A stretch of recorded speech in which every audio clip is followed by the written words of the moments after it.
Welcome to Space to Be from St Mary at Hill for November 2020. In any year, November is a month which is rich with multiple layers of meaning. This particular year, these layers seem particularly resonant.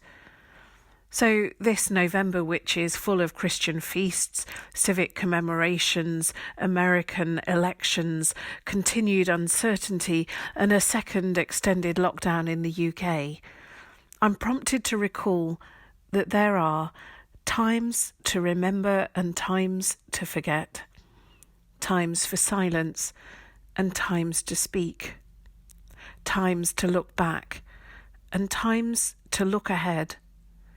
And the secret seems to be in finding the holy ground which binds all these together.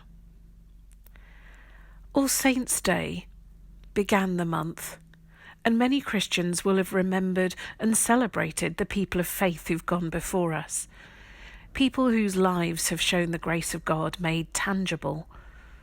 This year, in all that surrounds us, I'm especially heartened to remember that many of these saints of old have lived through complex and challenging circumstances themselves. Plague and fire and famine, the collapse of political certainty, persecution, war, and more. These are people who've walked the way before us, and pausing to remember their experience of God's faithfulness through it all can give us hope in our time with all that we face.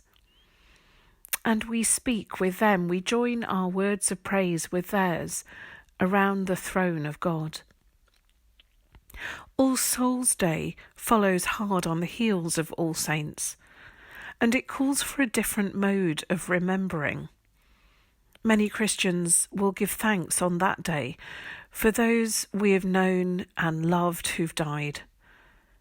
And this year, we remember with great sorrow those who've died during this time of pandemic.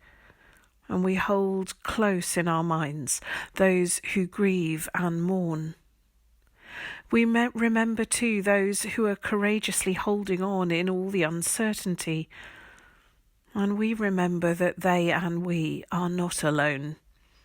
We stand with one another and we look to Jesus, who lifts us and raises us to life. Then, on the 11th hour of the 11th day of the 11th month, many of us will keep silent.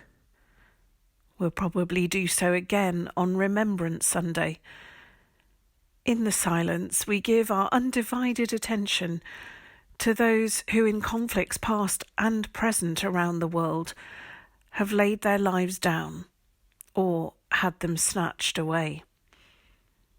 We will fall silent just as the guns of the First World War fell silent as the hostilities ended at the 11th hour of the 11th day of the 11th month. All that took place in accordance with the terms of the armistice which had been signed earlier that same morning on the 11th of November. The armistice was actually signed between 5:12 and 5:20 a.m.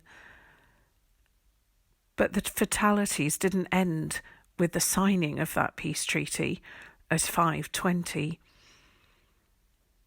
23-year-old Henry Gunther, an American, is said to have been the last soldier of any of the combatants to be killed during First World War.